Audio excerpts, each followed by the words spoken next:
How you doing, YouTube family, everyone? Um, this is Mr. J. Just wanted to share something with you. I was walking in my neighborhood, and I just thought about my journey. This has been a very reflective time for me. So as I, reflect on my journey from growing up to now, I said, you know what? Maybe someone else could be inspired by it. So when I was coming up, and this is more so really talking to my my fellow educators, teachers, especially if you're starting out in education.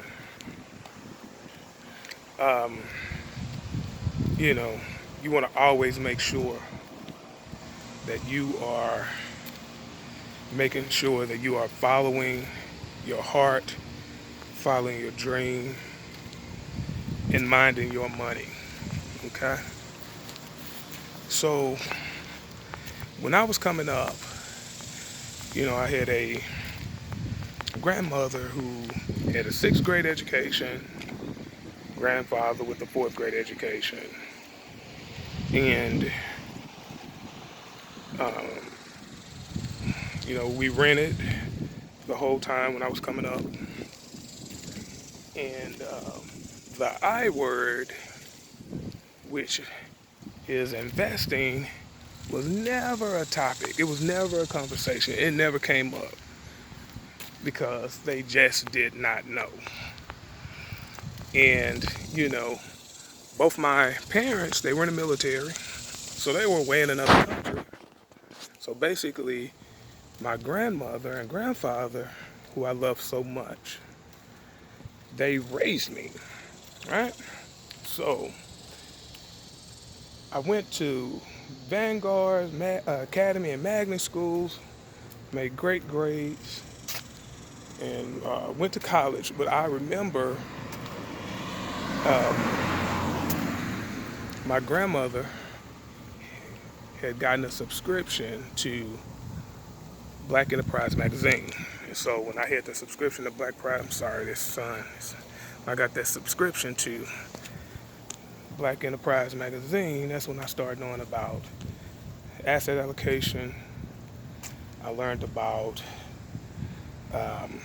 just, you know, assets and liabilities, liabilities and assets, right?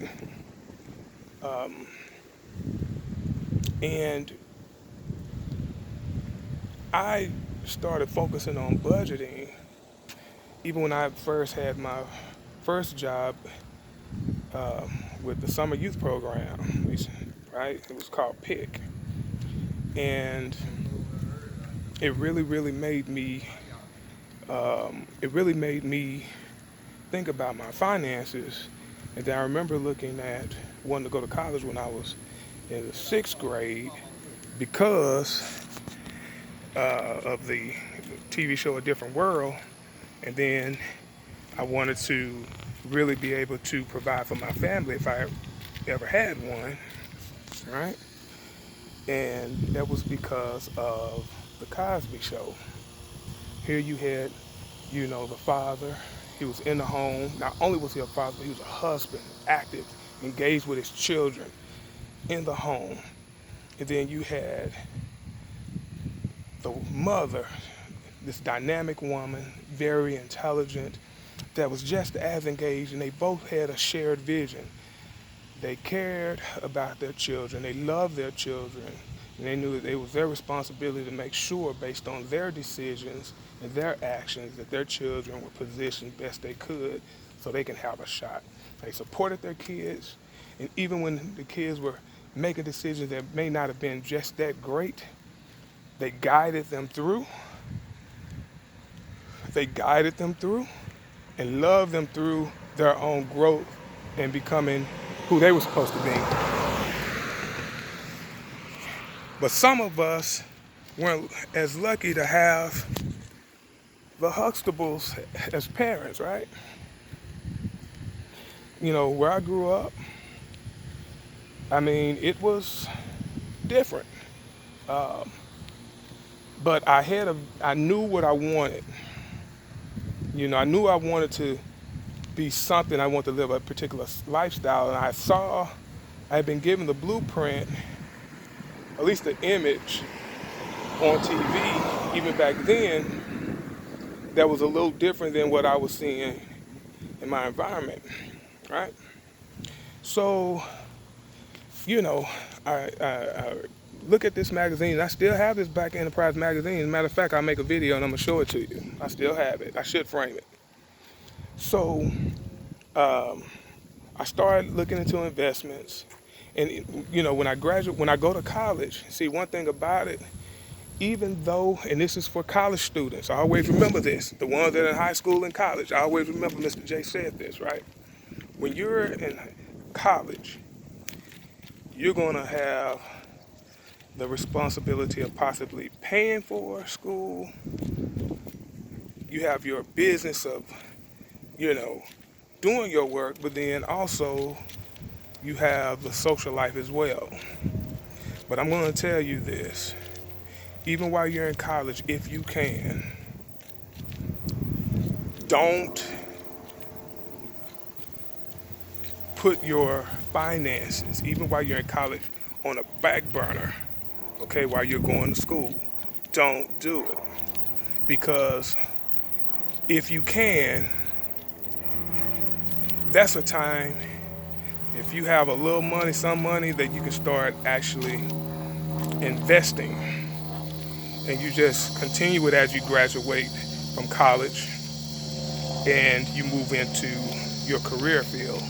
But because a lot of times people say, oh, I don't have money to invest. Well, you really do. You just decide to spend your money on other things. And that's a whole nother video. Okay? We can find money. We can find money for something that we really, really, really want. And so you have to ask yourself, what do you really, really want? What do you really, really, really want financially for yourself on the back end? So with that, I remember my goal was to get a house because we never owned a house. We rented the house. So I wanted to get a house. My goal was to buy a hood house. I never wanted to get nothing built big and all that. A lot of people were getting the big fancy houses built. I wasn't trying to do that. Now I was 23 years old. I wanted to get a house. But student loans, that kind of pushed me back a little. So I got my first house when I was 27. And here I am, coming from where I grew up, being in a house where no one owned, and now I got my first 4-bedroom house.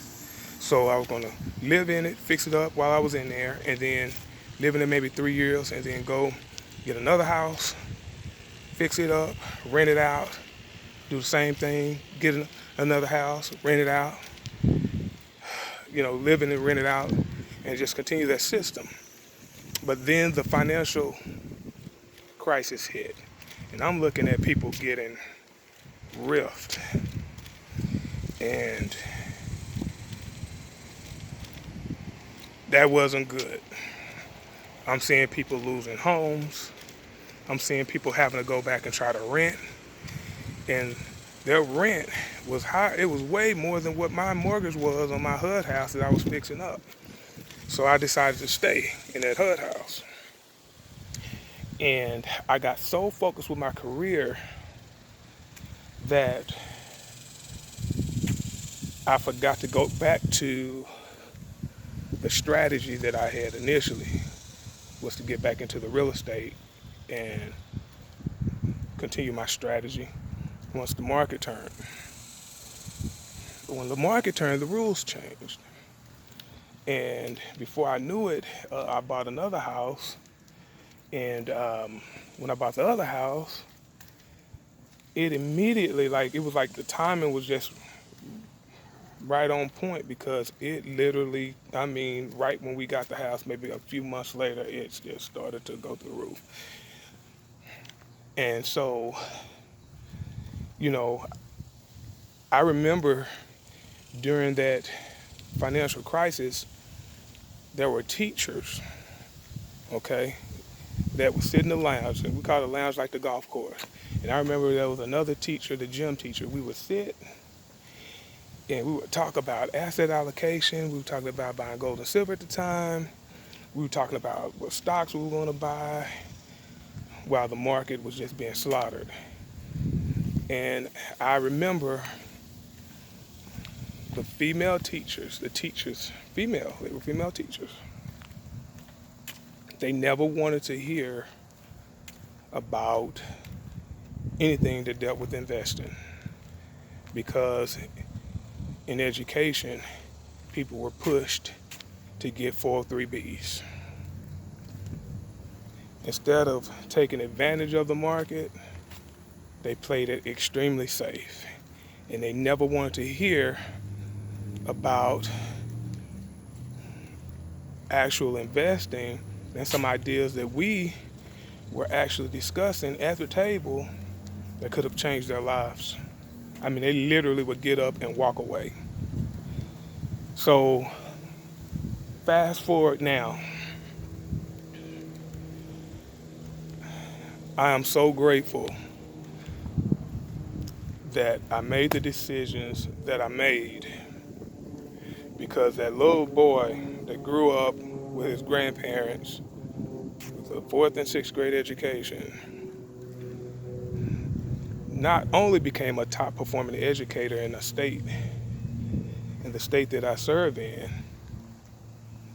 but moved up into my career field. I moved up, a level or so. But investment wise, asset allocation wise, I was able to see my net worth increase based on the decision of not being afraid. A lot of times we have ideas and they get stunted when we just don't push the button, the go button. I said I was going to make a video on YouTube, and guess what? I'm seeing a whole lot of videos on YouTube about some of the things that I had said I was going to make a video on years ago. Because I was thinking about how would my videos be perceived by my colleagues, right? Perception. But you know what? I'm making a video. It's been long enough. And guess what? If it's on my heart, I'm going to do it. And it's just what it is. But to the kids, maybe in high school, college, whatever the case may be, if I can come from where I came from and make it, you can too. The first to graduate in my family with a degree. The first one to own a home.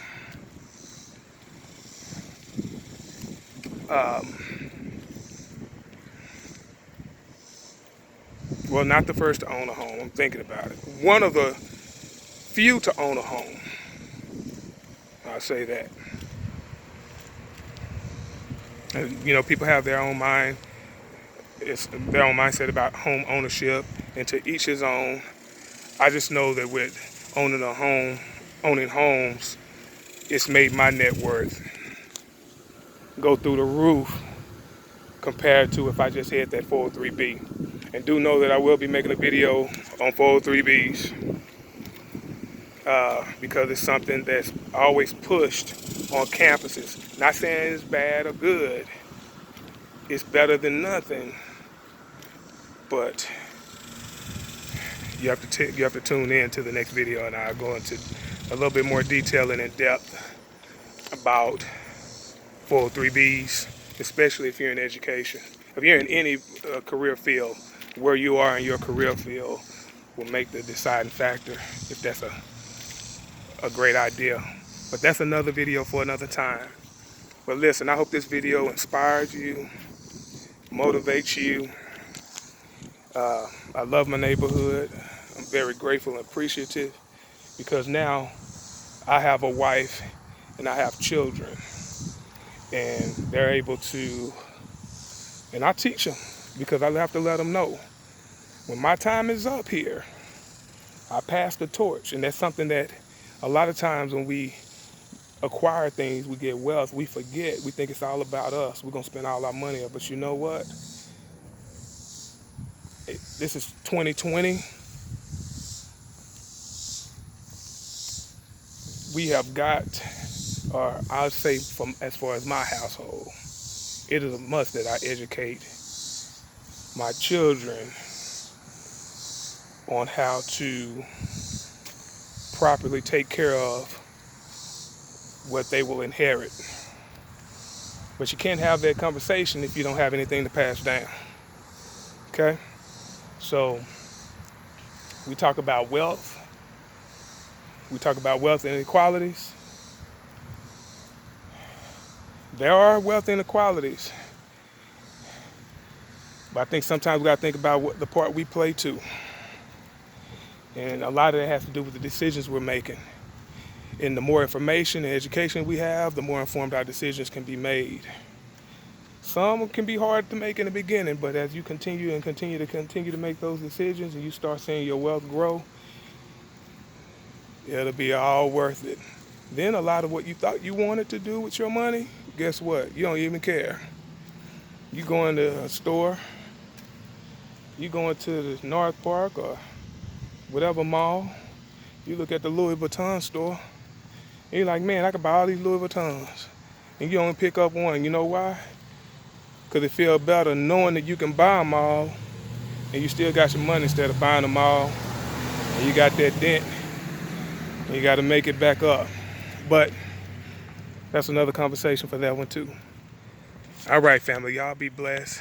Peace, love, take care of each other. Until next time.